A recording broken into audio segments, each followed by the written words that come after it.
We're on Daf Hey on the top line. Hech avidida. What are the cases in which the same din applies to both the kalbon, the chiv kalbon, and meiser behema? And the Gemara gives the following two scenarios: cholku hanechosin, velo cholku habehema. The estate included both funds, monies, and behemos, and animals. But at this point, they decided they're going to divvy up amongst the Yarshim the Nechasim without the behemos. And after they made the Chalukah, they decided to again partner together. And Chayavim Bozeh Ubozeh. In this case, they chayav both Kalbon on the Machzah Shekel as any din of Shutvim, and at the same time they be chayav in Meiser Behema, because in this case they're not Shutvim. They never divvied up and reestablished a Shutvis on the Behemos. So as far as the Behemos are concerned, it's one entity, one Bailus, which is called Bechezkas Haviyim, otherwise known as Tfusas Habayis. And in this case, they chayav both Kalbon as an addition of a payment to attach it to the Machzah Shekel, and the chayav Meiser Behem. Now we have the opposite case, where they're going to be parted from both Kalbon and Meiser Behema. Cholku ha-behema v'lo cholku ha-sanechasim, p'turim zeh mizeh. In this case, they divvied up the animals, and then they became shutfim again, but they never divvied up the ksafim, the balance of the estate. So as far as Machzah Shekel is concerned, they're parted from the Kalbon. Why? Because it's as if the father was giving the shekel on their behalf. They didn't divide up the money. So the monies remained in the possession, so to speak, of the father. And therefore, when he pays Machzah Shekel on behalf of his children, his Yarshim, that's an act of gratis, of a gift, and there's no Kalbon. There's no Meiser Behema here because there was no Shutfus. Omer Rabbi Mana wants to make a qualification.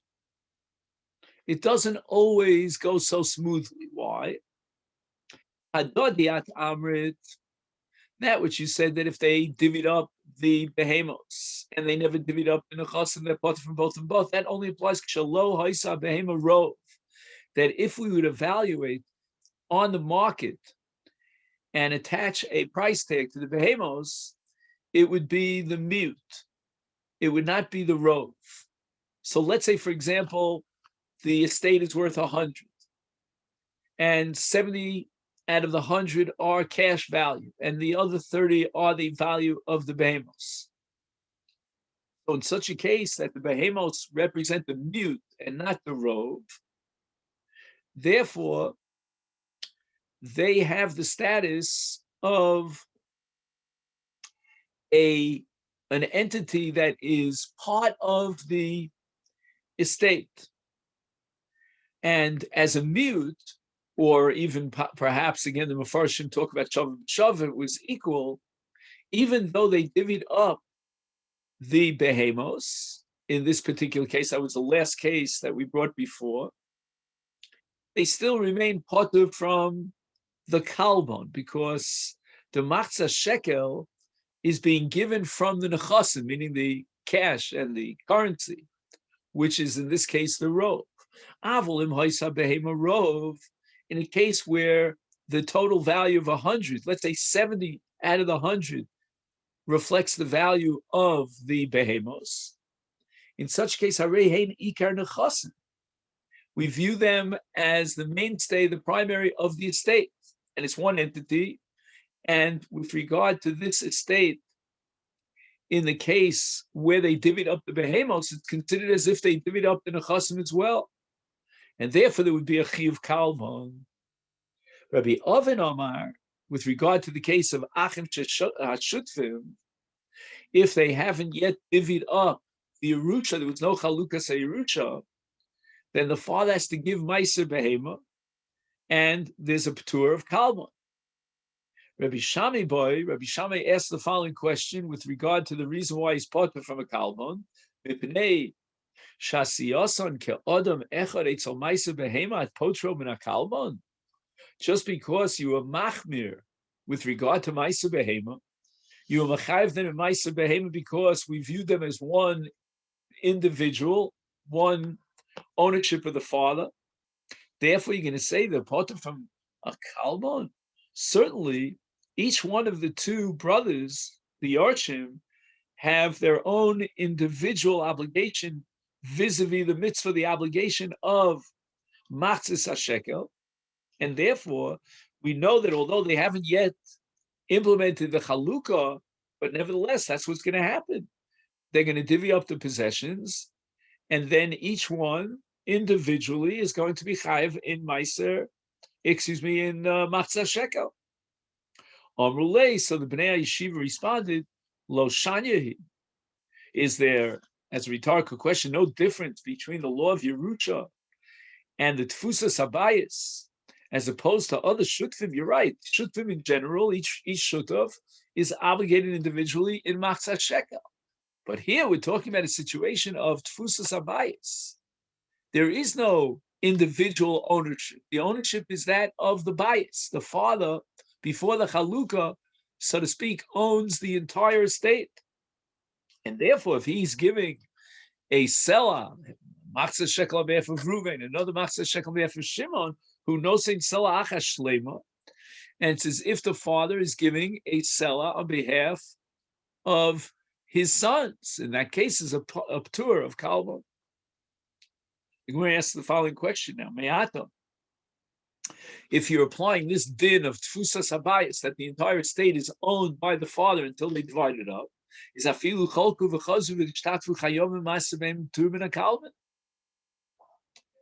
What we should do is, we should say that if afterwards, meaning after the Chalukah, and they divvied up the estate amongst the various Yorshim, now they went back together and they did a shutfis, we should say that shutfis now recreates the Tfusas Habayis. Basically, what the Achim are doing when they are mishtatvim is they are taking, so to speak, a time machine back in to time, to the moment that their father died, when the Yerusha was Bechezkas, the entire bias was Tfusas Habayis.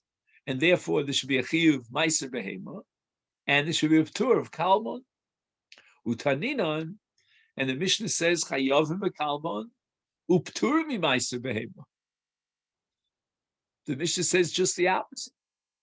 Now, the Gemara doesn't even bother answering this question.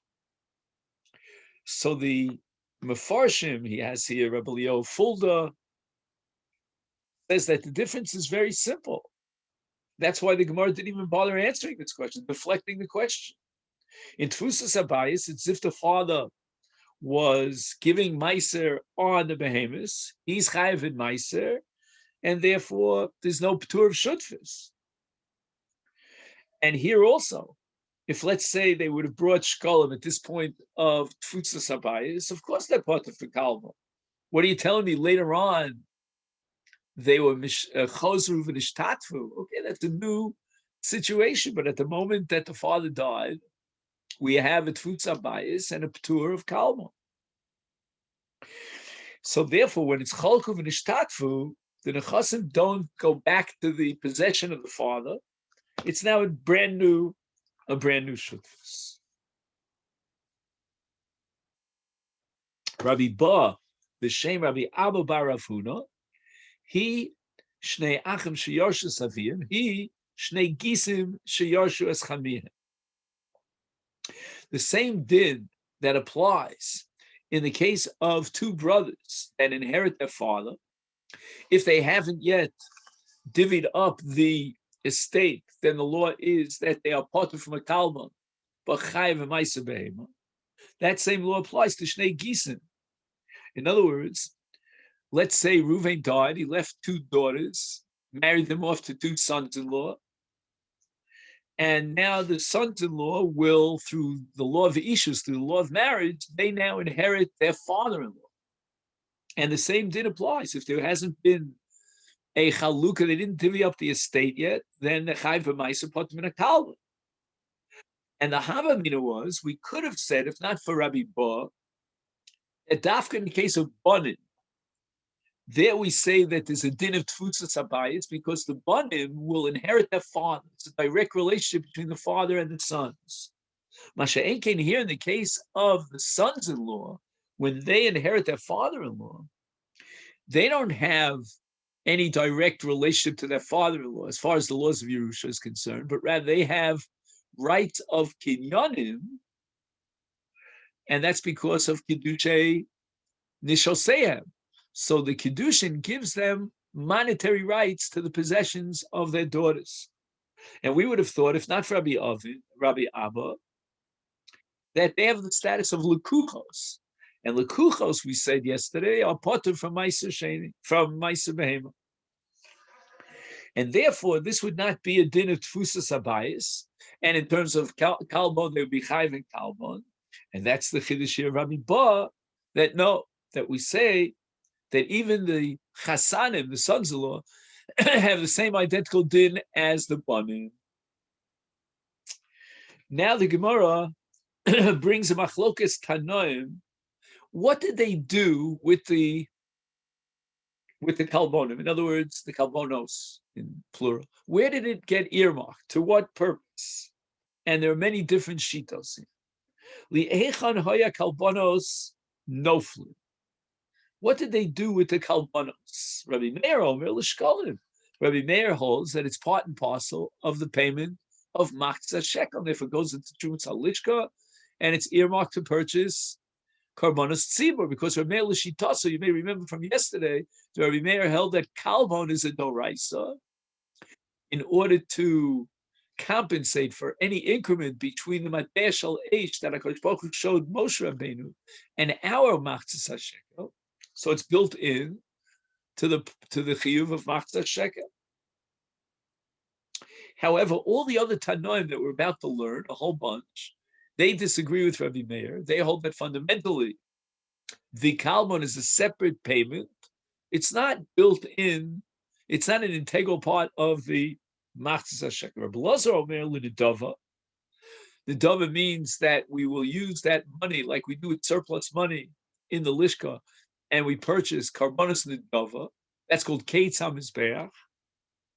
Rabbi Shimon Shizuri Omer, Rikua Zahav Etzipu L'Beis Kodesh Kadoshim. We have halacha later on at the end of Masechet Shekalim. We're going to learn about something called Mosar Truma, that extra monies in the Truma Tzalishka are earmarked for the building and the improvement of the Kodesh Kadoshim. And Ben Azai Omer Shulchanim.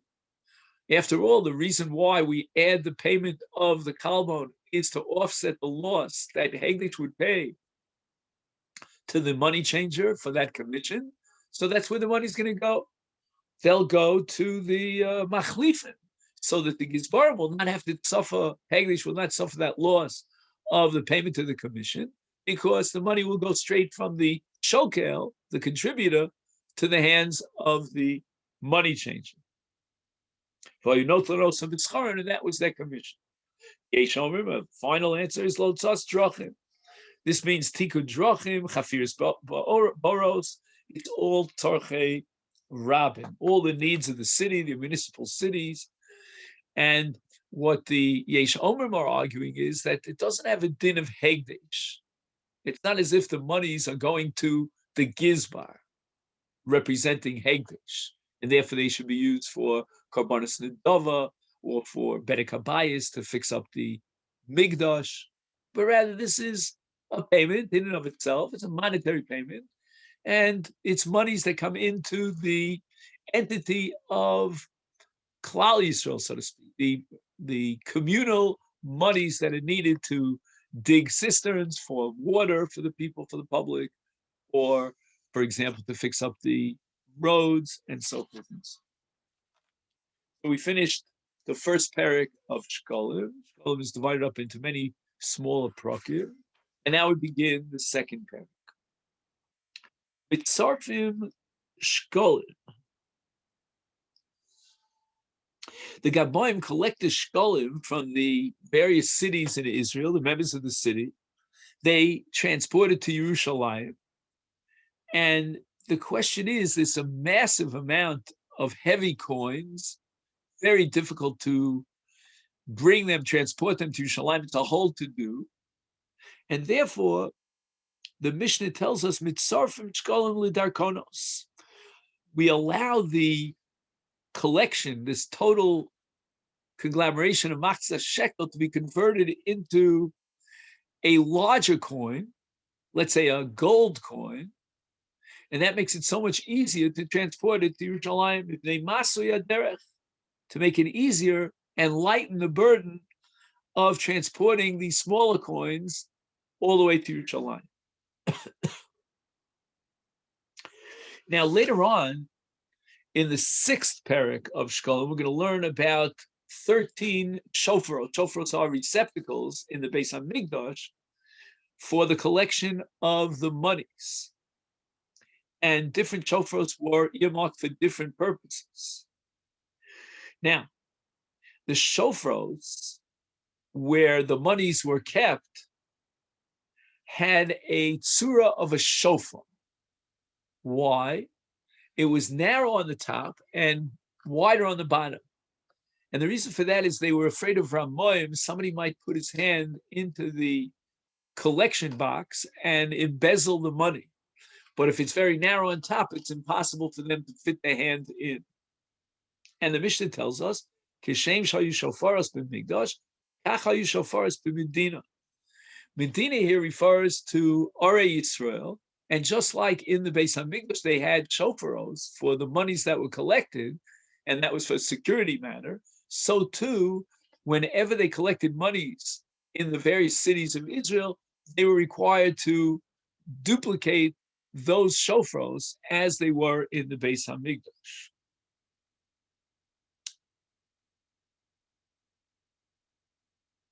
The Mishnah continues, B'nei ha'ir shesholchu es shekleihem.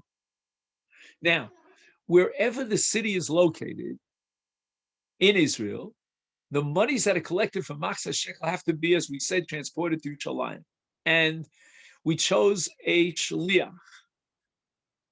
And this shliach was paid a salary, and his job was to transport the shkolim.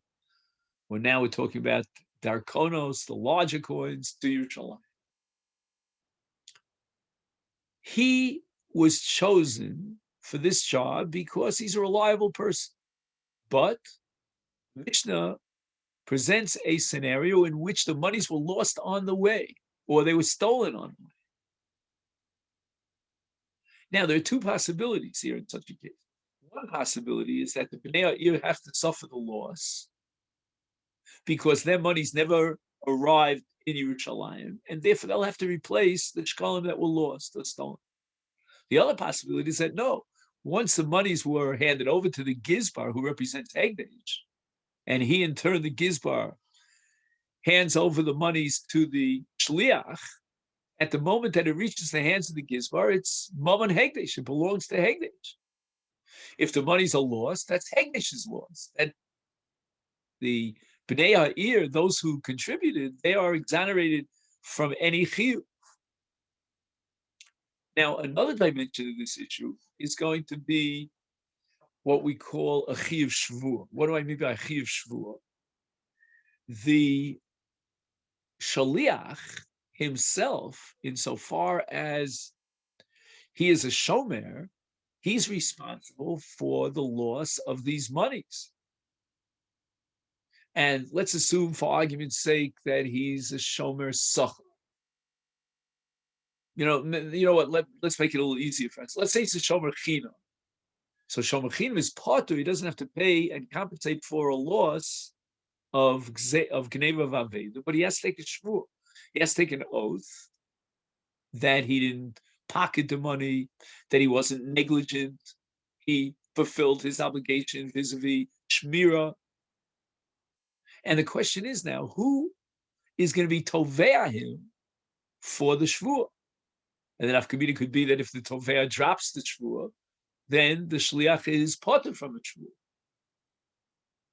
So the Mishnah says the following: Bnei ha'ir shesholchu eshekleim v'nignevu ocha avdu. And now the question is, who suffers the loss? Is it the Bnei ha'ir, the donors, or is it the Hegdesh, the Gizbar? Mishnah says depends. Im nitrama hatruma. If at that moment that they find out that the monies were stolen or lost, they know that in the Beis HaMikdash, they were already Torim the Truma. They already went into the Lishka where they collected the monies and they withdrew the money from the Lishka in order to purchase Arbanas Tzibur. At that moment in time, when the monies are lost, it's lost to the Gizbar. Nishbaim like Gizbar. The one who's Tovea here is the Gizbar, which means that the Truma was in the hands of the Gizbar on behalf of all of Israel. And when they were Torem Lishka in Yerushalayim in the Beis HaMikdash, they were Torem on behalf of not only the monies that are already received, but even the monies that will in the future be received. In other words, the Gizbar is now transporting the money, sending it through a shliach, but it doesn't matter. And at that moment, since there was already a Trumas Halishka in the Beis HaMikdash, the monies have Ke'ilu. It's as if they had already been received, because the Beis HaMikdash, through its Gizbarim, are, so to speak, Zoche al Shem Asid, in the monies that are already earmarked for the Beis HaMikdash. So at that critical moment in time, the contribution has left the, so to speak, the hands of the donor. And as far as possession and violence is concerned, they've now entered into the violence of Hegdesh. But Vimlav, if at this moment in time they find out it was stolen, it was lost, and it's before the Truma. So if it's before the Truma, then Hegdesh has not yet acquired ownership over these moles. The moles are in transit, but they haven't yet been received. You could say that once it was a Trumas Halishka, that was done on behalf of all the Shekalim, even the Shekalim that are on their way, so to speak. But in a case where they haven't yet been Torim the Truma, and the monies haven't yet been received, then the Balabatim in the city who have contributed the Shekalim have not yet fulfilled their obligations. Therefore, the Shbarim L'Bnei Ha'ir.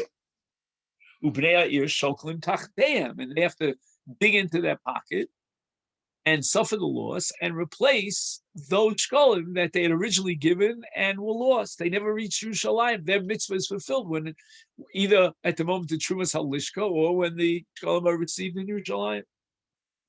In a certain sense, you could say that they're suffering a loss because they didn't personally deliver. They should have made the trip to Yerushalayim and put the shkalim, in the hands of the Gizbar at the Trumas Halishka, but they didn't do so. Nimtzu o shechzirim haganovim. What happens in the event that they relocate the shkalim that were lost, or the ganav does tshuva and he offers to bring back the shkalim? What happens to these shkalim? In the meantime, in the last case that we had, because it was before Trumas Halishka, the Balabatim had already replaced the shkalim with another shekel. What do? Once they gave the second shekel as a replacement for the first, although they made a mistake, had they only known that it would be found, the first shekel would be located, they would never have offered a second shekel. But once they did so, they earmarked it for the Mikdash, and it becomes Hegdesh. And now they gave Masechet shekel twice. We'll see what the monies are earmarked for. That's a different question. But the Mishnah points out here that they can't say next year, well, I gave you twice last year. Each year is a separate chiyuv, a separate truma. And what they gave last year, they gave last year. But now they have to give a new Masechet shekel for the new year. The Gemara says, why does the Mishnah say that the Gizbar in each city will exchange the Masechet shekel for darchonos? Yasu al somar golios. You know what? Even darchonos, which are made of gold, the large coins, it's also a bit of a hassle. Why not use the monies to buy pearls? And it's very easy to transport pearls. They're small, they're relatively lightweight. And the Gemara answers, Shema, we're afraid, Tizil Hamargolios, what we're afraid of is devaluation. That the value of the pearls today are not necessarily what their value on the market is tomorrow. Whether it's the supply of low demand or general depression in the value of the market, but in any event, there's fluctuation, and we're afraid that maybe the price of pearls would decrease, and then Hegdish has to suffer that loss. Mashenke Darkonos of Zav, those coins are stable. The currency is stable. At least the gold currency is stable. And the Gemara says, and this really reflects a Mishnah in Masechet Bechoros. And the Mishnah is addressing the question of Pidia, of being Podeh. The Kulon, meaning Bechar, Hegdish, all that which is listed in the Mishnah, and you have to be Podeh, Niftim Bekesef, V'Shava Kesef. Everything on that list can be redeemed on an object of value because Shava Kesef is Kikesef. Chutz mishkolim. The only exception is shkolim. You cannot be podeh shkolim onto objects, even though those objects are objects of value at Shava Kesef. So the principle of Shava Kesef does not apply in the case of shkolim. The ain podeh b'kelim, and likewise, you cannot be podeh shkolim for utensils. Omar Rav Shmuel bar Yitzchak, Shema Yazilu Kelim. Why did the Mishnah exclude the possibility of being podeh the shkolim onto utensils? Because maybe the value of the utensils would decrease. So now let's apply that same logic to the case of Margolios. Of Hacha Nami, which means that here as well, is Shema Tazil Margolios Vinimta Hegdish Mafsi. We're afraid that Hegdish will suffer a loss. Now, we said in the Mishnah that there were shofros in the Medina, and that's where they placed the shkolim. So the Gemara says, Masnisa, our Mishnah, that there were shofros in Medina, that's only betaklin chadatin, aval betiklin atikin lo b'da. There were two categories of receptacles in the Beis Hamikdash where they kept the shkolim.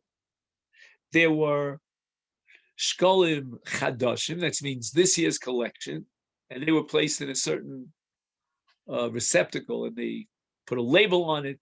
Those are called taklin chadatin. And then there were last year's machzis hashekel that were nosar, they were surplus, or alternatively, there were people who came too late, they missed the deadline, let's say even Sukkot, it was only after Sukkot that they came forward to contribute to Machzis Shekel. Those are called Taklin Atikin. That's true in the Beis HaMikdash, and the different monies in the different categories of receptacles were earmarked for different purposes. However, in Medina, there was no such thing as old payments. Vitoni Kain, Atikim Mikdash, Vein Atikim Medina. And outside the Mikdash, you weren't allowed to bring old coins, meaning last year's chiyuv, you didn't fulfill last year, now you still chayav. You can't bring it to the local shofros. You have to schlep it all the way to Yerushalayim. So if as a result of your tardiness, you're stuck with a chiyuv of shkolim that you didn't contribute on time, then you have no choice but to bring it to the Beis HaMikdash, and there they will receive it and place it into the taklin atikin. Now the Mishnah establishes that if the Bnei Ha'ir had sent their shkolim and it was stolen or lost, if it's after Nitra of Truma, then nishbarim legizbarim ve'en nishbarim lebnei Ha'ir. Masnisa, this din in the Mishnah that the shluchim have to take a shvua and then they don't have to pay, is b'shomer chinam. That makes sense in the case of b'shomer chinam. His responsibility is only to give for basic shmira, and he's potter as long as he was not a posheya. Let him make a shvua. I was not a posheya. I complied with the law and provided the basic obligatory level of shmira. I'm not chayav for gneva. Aval b'shomer sacha lo b'dah. But the Mishnah cannot be referring to a shomer sacha who's chayav for gneva because a shvua in this case would be totally meaningless. He's chayav to pay even if we would swear on a stack of Bibles that it was stolen. Rabbi Abba, I can reconcile that Mishnah even in the case of a shomer sachar. And there are categories of gneva veda that, as I mentioned in the Mishnah, that a shomer sachar is exempt from. The list of Mizuyan, number one, what kind of gneva was it? It wasn't a burglar who snuck in, while the shomer was sleeping and he took away the monies, but rather it was armed robbery. And that's called onus. That's already a mitigating circumstance, and even a shomer sachar is potter for armed robbery. Avdu, the Mishnah says avdu. It means kemisha tavas vinaso b'yam. It was similar to a case where on the boat, let's say he got on the boat in Ashdod at the port, and he's transported. The shliach is transporting the Shekalim to Yerushalayim, and then the boat sank. So that's already an ones. That's already circumstances beyond his control, and even a shomer sachar is potter. Let him take a shvua to the effect that I didn't steal it, I did my shmira, and the boat sunk, and he's potter. On Rabbi Yusti bar Rabbi Simon, the Mishnah said that if it was already nitruma truma, then the money belongs to Hekdesh, and the Gizbarim are the ones who are tovei shvua. And if it was before truma salishka, then the Bnei Ha'ir are the ones who will suffer the loss they'll have to replace, and they will be tovei shvua from the shomer. This din, that if it was already nitra truma, the shvua is to the Gizbarim, Asir Kemandi Omer reflects the sheet of Tarmin ala Govui v'ala Asid Ligvos. That when the Kohanim in the Lishka, in the Beis HaMikdash Torem, they withdraw the money from the Lishka, they do so not only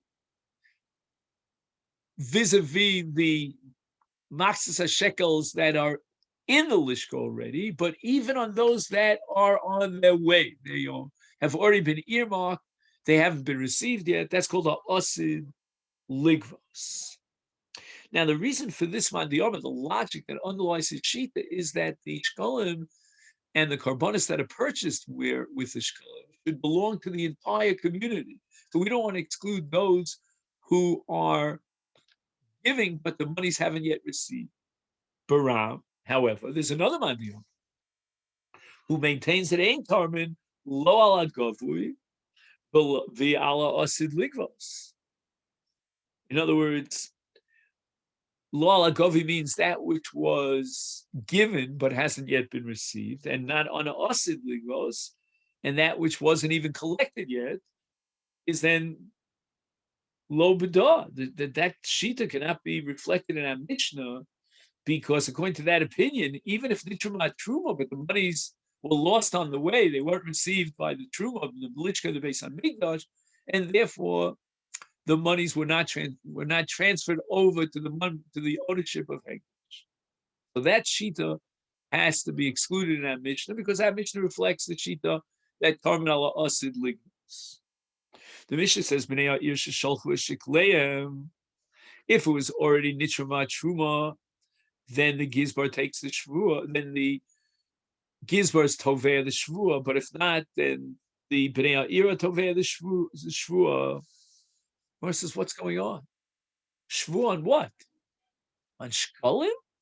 There can't be a shvua on Shekalim. Rabbi Lazar. Oh, I'm sorry. This is already the Gemara's answer. This is one of those cases where in the Yerushalmi, the Gemara gives the answer without even asking the question. But the question is, we have a principle in Masechet Shavuos on Daf Mem Beis Amid Beis, Ein Nishban Ala Hekdeshos. There's no shvu on Hegdish.